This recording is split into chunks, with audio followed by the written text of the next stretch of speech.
alihi wa sahbihi ajma'in amma ba'd. Faya ibadallah usikum wa iyaya bitaqwallah faqad fazal muttaqun.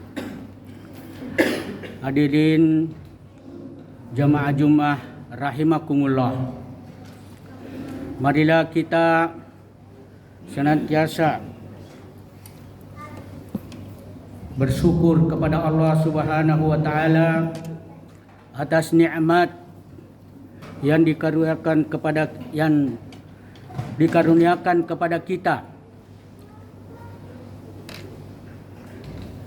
sehingga pada siang hari ini kita dapat melangkahkan kaki menuju masjid yang penuh mubarak ini guna melaksanakan kewajiban kita kepada Allah Subhanahu wa taala, yaitu salat Jumat secara berjamaah.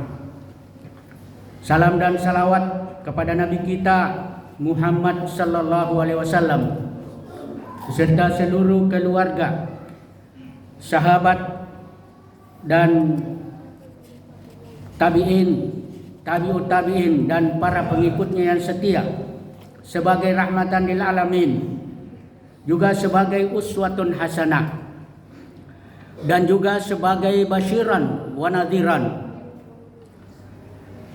Hadirin kaum muslimin jamaah Jumat rahimakumullah. Tujuan diciptakannya manusia adalah hanya untuk beribadah kepada Allah Subhanahu wa taala. Sebagaimana dalam firman-Nya, Allah Subhanahu wa taala berfirman, "Wa ma khalaqtul jinna wal insa illa liya'budun." Aku tidak akan ciptakan jin dan manusia kecuali untuk beribadah kepadaku. Menurut Ibnu Taimiyah, bahwa ibadah itu adalah nama yang mencakup segala sesuatu yang dicintai dan diridhoi oleh Allah Subhanahu wa taala dalam ucapan atau perbuatan, baik lahir maupun batin. Dan untuk diterimanya amal ibadah kita, yaitu pertama harus ikhlas semata-mata untuk mendapatkan ridhonya, sebagaimana firman Allah dalam Al-Quran, "Inna salati wa nusuki wa mahyaya wa mamati lillahi rabbil alamin la syarika lahu wa bidzalika umirtu wa ana awwalul muslimin." Artinya, katakanlah, sesungguhnya salatku, ibadahku, hidupku dan matiku hanyalah untuk Allah, Tuhan semesta alam. Tiada sekutu baginya, dan aku diperintahkan untuk itu, dan akulah termasuk orang-orang yang pertama beragama Islam. Kemudian juga di ayat yang lain Allah Subhanahu wa taala berfirman, "Faman kana yarju liqa'a rabbih falyamal amalan salihan wala yusyrik bi ibadati rabbih ahadan." Artinya, barang siapa yang ingin bertemu dengan Tuhannya nanti di hari kemudian, maka hendaklah dia beramal saleh dan tidak menyekutukannya dengan sesuatu pun. Maka dari ayat ini kita bisa memahami bahwa dalam beribadah kita harus betul-betul diniatkan semata-mata untuk mendapatkan ridhonya Allah Subhanahu wa taala. Karena Rasulullah sallallahu alaihi wasallam bersabda, "Innamal a'malu binniyat." Sesungguhnya amal itu dihitung sesuai dengan niatnya. Karena itu mari kita tanamkan dalam hati kita yang paling dalam untuk beribadah kepada Allah dengan niat yang ikhlas semata-mata untuk mendapatkan ridhonya. Karena itu para sahabat Nabi kita Muhammad sallallahu alaihi wasallam sebelum melakukan amal saleh, mereka mempelajari niat yang benar, karena niat benar itu menentukan diterimanya amal oleh Allah Subhanahu wa taala. Karena Allah Subhanahu wa taala juga berfirman di dalam hadis qudsi bahwa beliau mengatakan kepada para malaikatnya, yang artinya, kamu hai para malaikat, tugasmu mencatat amal hambaku ini, dan aku Allah yang mengawasi hatinya, mengawasi niatnya, bahwa hambaku ini mengikhlaskan amalnya betul-betul hanya untukku, maka jadikanlah dia hambaku yang tinggi derajatnya.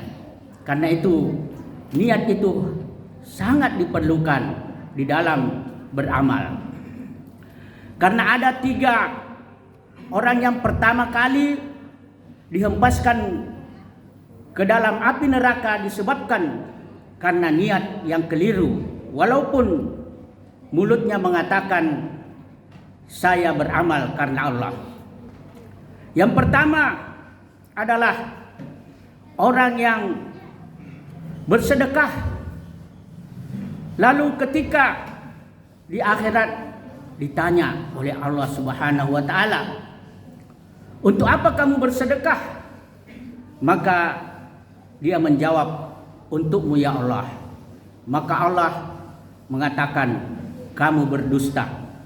Kamu bersedekah hanya mau dikatakan bahwa kamu orang dermawan, orang yang suka memberi, orang yang peramah, maka dihempaskanlah dia ke dalam api neraka. Yang kedua, orang yang berilmu, lalu ditanya oleh Allah di akhirat kelak, untuk apa kamu berilmu? Maka dia menjawab, saya berilmu hanya untukmu ya Allah.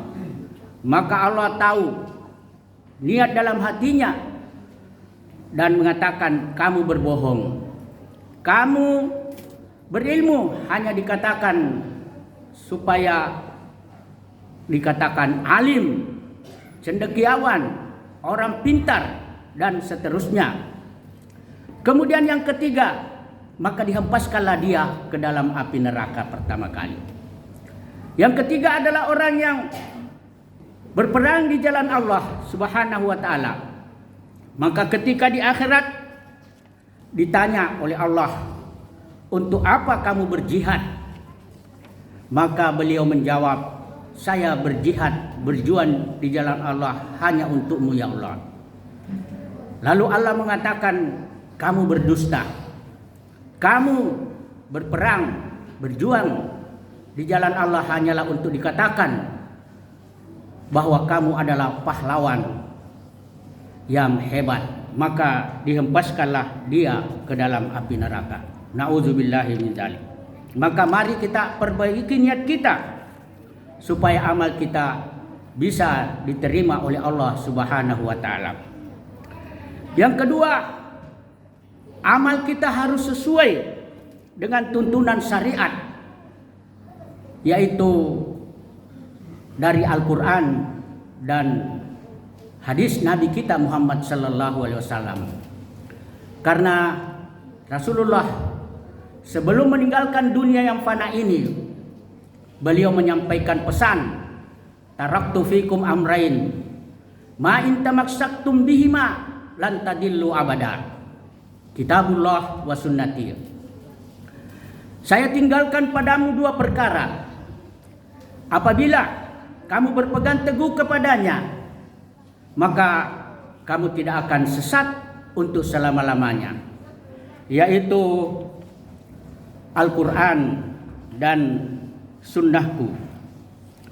Maka itu kalau kita diperintahkan oleh Allah dan Rasulnya, kita harus menjawab sam'an wa ta'atan. Saya mendengar dan saya taati.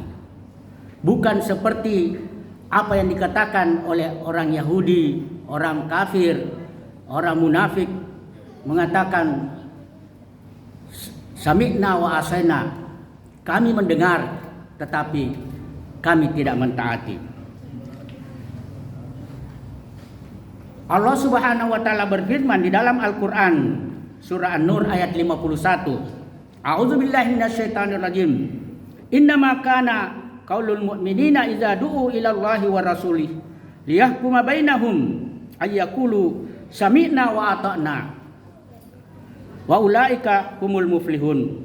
Hanya perkataan orang-orang yang beriman itu apabila diseru oleh Allah dan Rasulnya untuk memutuskan perkara dengan mengatakan sami'na wa ata'na, kami dengar dan kami taati, wa ulaika humul muflihun, dan mereka itulah orang-orang yang beruntung, orang-orang yang menang nanti di hari kemudian. Karena ada dua syarat untuk diterimanya amal kita nanti di hari kemudian. Yang pertama adalah ikhlas karena Allah Subhanahu wa taala semata-mata. Yang kedua harus sesuai petunjuk Allah dan Rasulnya, yaitu dari Al-Quran dan hadis Nabi kita Muhammad sallallahu alaihi wasallam. Juga Allah Subhanahu wa taala berfirman di dalam Al-Qur'an surah An-Nahl ayat 97.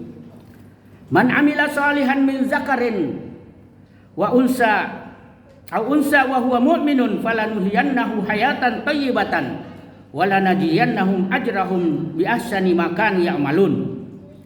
Barang siapa beramal saleh,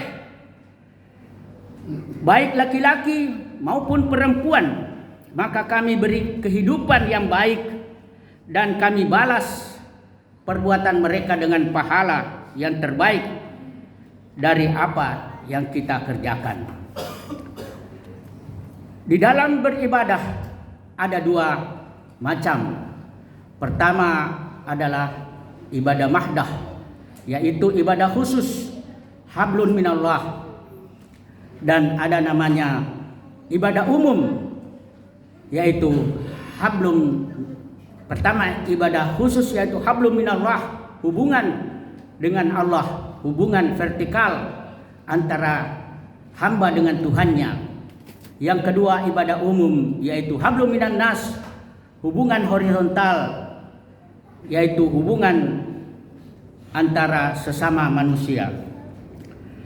Dan di dalam ibadah umum, kaidah usul mengatakan al-aslu fi syai'in ibahatu illa ma yuhrimuhu. Artinya segala sesuatu yang berbentuk muamalah asalnya boleh kecuali diharamkannya. Kalau kita melihat kaidah ini bahwa yang diharamkan itu tidak banyak, tetapi yang dihalalkan itu sangat banyak. Karena selain yang diharamkan itu pasti dihalalkan.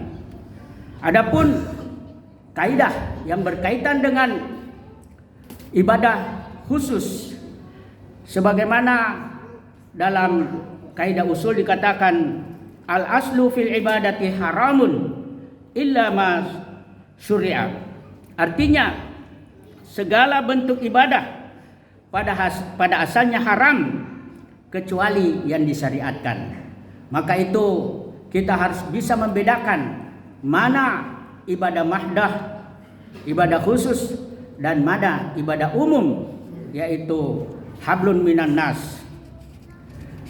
Hadirin kaum muslimin jamaah Jumat rahimakumullah. Dan tujuan ibadah itu menurut Abbas Al-Aqas, pertama mengingatkan manusia akan unsur rohani, bahwa selain yang namanya kebutuhan rohani, ada juga kebutuhan jasmani yang berbeda dengan kebutuhan rohani. Karena manusia ini terdiri dari dua unsur, yaitu unsur rohani dan unsur jasmani. Maka untuk mendapatkan kebahagiaan dunia dan akhirat, kedua-dua kebutuhan ini harus kita isi dengan benar, yaitu kebutuhan rohani dan kebutuhan jasmani. Kebutuhan rohani antara lain adalah ibadah mahdoh seperti salat, puasa, zakat, zikir, haji dan lain sebagainya. Dan kebutuhan jasmani yaitu kebutuhan duniawi seperti materi berupa harta, jabatan dan juga tempat tinggal. Dan yang kedua, tujuan dari ibadah ini di samping ada yang namanya kehidupan duniawi, tetapi jangan lupa bahwa ada juga yang namanya kehidupan ukhrawi. Maka kita harus penuhi kedua-duanya. Karena dunia ini bukan tempat kita tinggal, tetapi tempat kita meninggal. Bukan berarti kita remehkan atau kita lalaikan kehidupan duniawi, lalu kita fokus pada kebutuhan ukhrawi. Karena untuk sampai kepada kebutuhan ukhrawi, kebutuhan duniawi harus kita juga penuhi, karena dia adalah jembatan menuju akhirat. Maka bagaimana kita bisa menuju akhirat kalau jembatannya itu tidak benar atau rusak? Maka itu Ubay bin Ka'ab pernah bertanya kepada Umar bin Khattab radhiyallahu anhu, apa itu takwa? Maka Umar bin Khattab balik bertanya, seandainya kamu berada di atas jalan yang penuh duri, apa yang kamu lakukan? Maka beliau menjawab, saya akan berhati-hati untuk tidak menginjak duri itu supaya saya selamat sampai ke tujuan. Maka Umar bin Khattab mengatakan, itulah takwa. Maka untuk mencapai kebutuhan duniawi dan ukhrawi, hendaknya kita mempunyai bekal, yaitu bekal yang terbaik adalah bekal takwa. Tazawwadu fa inna khairaz zadi taqwa. Berbekallah kamu, karena sebaik-baik bekal itu adalah takwa. Demikian, mudah-mudahan ada manfaatnya. Kurang lebihnya mohon maaf. Barakallahu li wa lakum fil Qur'anil Karim wa nafa'ani wa iyyakum tilawatahu innahu huwas samiul alim.